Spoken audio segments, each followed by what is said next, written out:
Sahabat Fresh Juice, sesaat lagi kita akan mendengarkan Fresh Juice Selasa 13 April 2021 bersama Romo Antonius Rajabana OMI dari Jakarta. Selamat mendengarkan.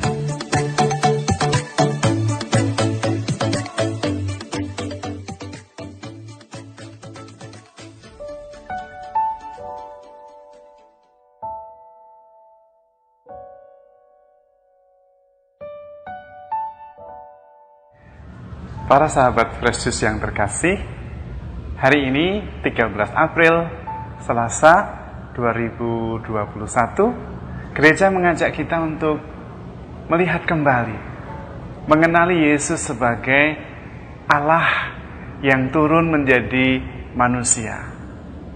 Yesuslah yang mengenal Bapa, yang kemudian memperkenalkan Bapa kepada kita. Karena memang Yesus yang sejak semula ada bersama Bapa. Kita dengarkan bacaan Injil hari ini dan kita belajar serta menerima rahmat dari firman Tuhan yang disediakan oleh gereja untuk kita. Bacaan diambil dari Injil Yohanes bab 3 ayat 7 sampai dengan 15. Dalam percakapannya dengan Nikodemus, Yesus berkata, "Janganlah engkau heran karena aku berkata kepadamu, kamu harus dilahirkan kembali. Angin bertiup kemana ia mau, engkau mendengar bunyinya. Tetapi engkau tidak tahu dari mana ia datang, atau kemana ia pergi. Demikianlah halnya dengan tiap-tiap orang yang lahir dari roh." Nikodemus menjawab katanya, "Bagaimanakah mungkin hal itu terjadi?" Jawab Yesus, "Engkau adalah pengajar Israel, dan engkau tidak mengerti hal-hal itu? Aku berkata kepadamu, sesungguhnya kami berkata-kata tentang apa yang kami ketahui, dan kami bersaksi tentang apa yang kami lihat, tetapi kamu tidak menerima kesaksian kami. Kamu tidak percaya waktu aku berkata-kata dengan kamu tentang hal-hal duniawi. Bagaimana mungkin akan percaya kalau aku berkata-kata dengan kamu tentang hal-hal surgawi? Tidak ada seorang pun yang telah naik ke surga selain Dia yang telah turun dari surga, yaitu Anak Manusia.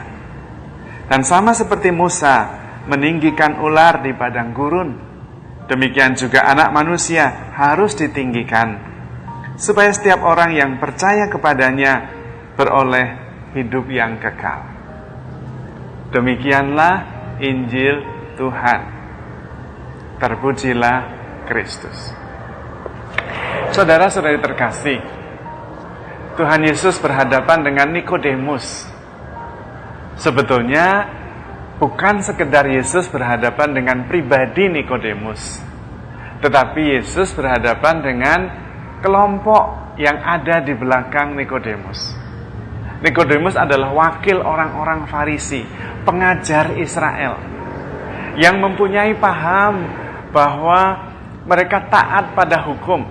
Kalau mereka taat pada hukum, mempersembahkan korban sili, korban bakaran, korban penghapus dosa, maka mereka akan selamat. Tuhan Yesus tidak menghina atau mengkritik kaum Farisi, tidak. Tetapi semangat Farisiisme, nah itu yang dia kritik. Kaum Farisi itu baik sekali. Kenapa? Karena mereka taat pada hukum. Tetapi yang dikritik adalah bahwa taat pada hukum saja cukup. Nah itu yang dikritik oleh Tuhan. Karena itu Tuhan mengatakan, kalau hidup keagamaanmu tidak lebih baik daripada orang-orang Farisi, kamu tidak bisa masuk dalam kerajaan Allah. Memuji tetapi sekaligus juga itu belum cukup. Maka orang Farisi sebenarnya mau diajak supaya bisa menjadi seperti Nikodemus, yang bukan hanya taat pada hukum, tetapi mengenal Allah dan mempersembahkan persembahan hidup karena kasih, bukan karena sekedar ini adalah hukum yang harus dijalankan. Dan Tuhan sebetulnya kurang berkenan. Karena kalau kita hanya berprinsip yang penting menjalankan hukum, nanti kita menjadi kelompok elit seperti orang-orang Farisi yang merasa bahwa mereka benar karena sudah menjalankan hukum. Dan orang-orang yang tidak menjalankan hukum tidak sekualitas seperti mereka. Padahal ada banyak, mungkin karena hidupnya, karena pekerjaannya tidak bisa menjalankan hukum. Para gembala, mereka selalu hidup di padang gurun, mengikuti para gembalaannya. Karena itu tidak bisa setiap kali ke bait Allah, mempersembahkan korban penghapus dosa dan sebagainya. Dan kemudian orang Farisi mengatakan, kelompok gembala ini, mereka orang-orang yang tidak mengenal hukum. Bagaimana bisa selamat? Kalau mereka berdosa tidak bisa menghapus dosa mereka, karena tidak bisa mempersembahkan korban penghapus dosa, dan macam-macam alasan yang lain. Dan itu yang Tuhan tidak mau.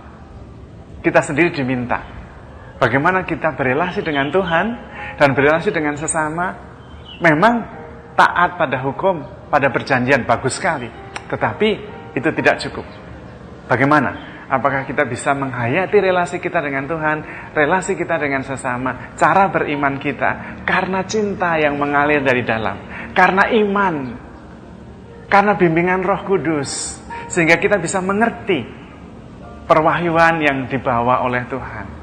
Sudah terbukti, kalau hanya mengandalkan taat pada hukum saja, tidak akan sampai kepada pengenalan yang sejati akan anak Allah. Buktinya Nikodemus, pengajar Israel itu, orang yang baik itu, tidak bisa mengerti tentang Roh Kudus, tidak mengerti tentang Yesus, karena akal budi ketaatan pada hukum tidak akan mampu memahami itu semua.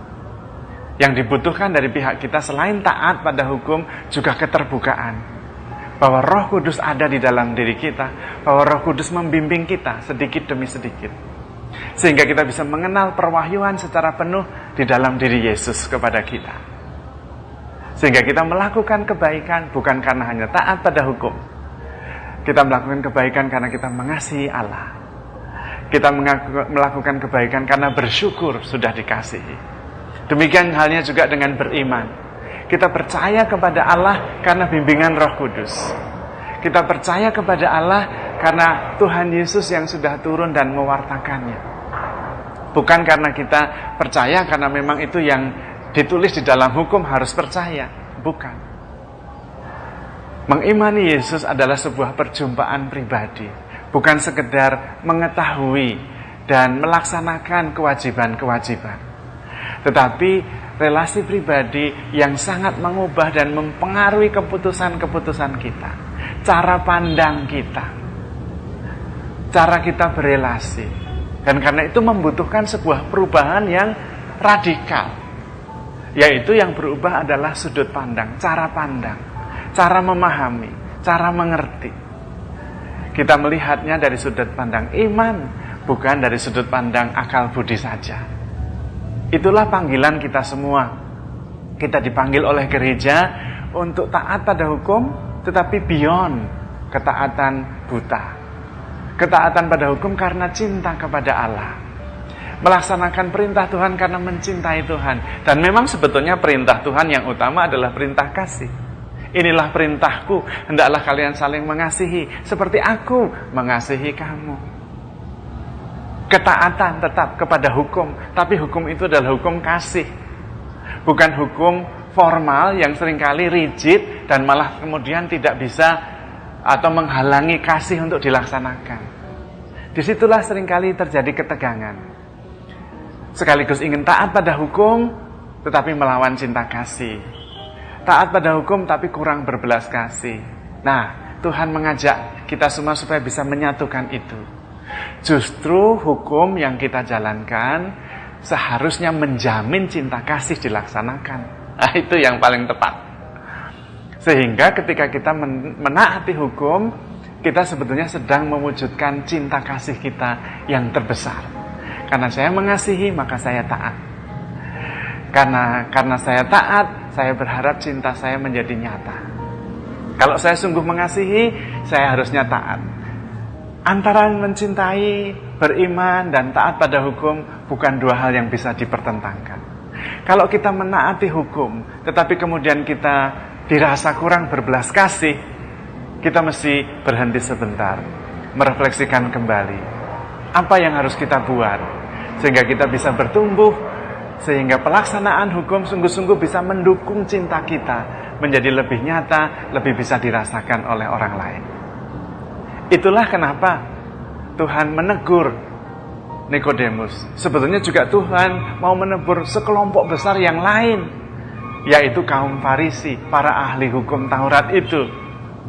Jangan hanya menaati hukum saja lalu kehilangan cinta kasih, atau sebaliknya, bersembunyi di balik hukum supaya tidak melaksanakan kasih pun merasa oke. Atau lebih buruk, merasa diri lebih baik dan menghina yang lain karena saya sudah taat hukum, orang lain tidak melaksanakan hukum sama sekali. Semangat yang ingin ditanamkan oleh Tuhan adalah semangat keterbukaan, semangat iman karena bimbingan Roh Kudus itu, sehingga pelan-pelan kita bisa bertumbuh dalam kasih kepada Tuhan, dalam kasih kepada sesama. Sehingga kalau semuanya didasarkan pada kasih, maka pelaksanaan hukum menjadi sungguh-sungguh sampai pada maksud dan tujuan semula, yaitu supaya cinta kasih bisa dijamin terlaksana dengan baik. Maka kita mewarisi sebuah prinsip yang sangat baik dari gereja. In unum caritas, in dubium unitas, in principi veritas. Pada hal-hal prinsip kebenaran yang harus dipegang. Kalau masih meragukan, masih diperdebatkan, yang penting kesatuan. Tetapi di dalam semuanya, cinta kasih harus menjadi dasar. Di antara semua itu, kita berusaha untuk maju dan bertumbuh. Tetapi dalam usaha tumbuh itu, ingat satu prinsip juga. Handle yourself with care because you are loved. Tuhan memberkati. Sahabat Fresh Juice, kita baru saja mendengarkan Fresh Juice Selasa, 13 April 2021. Terima kasih kepada Romo Antonius Raja Bana untuk renungannya pada hari ini. Sampai berjumpa kembali dalam Fresh Juice edisi selanjutnya. Salam Fresh Juice.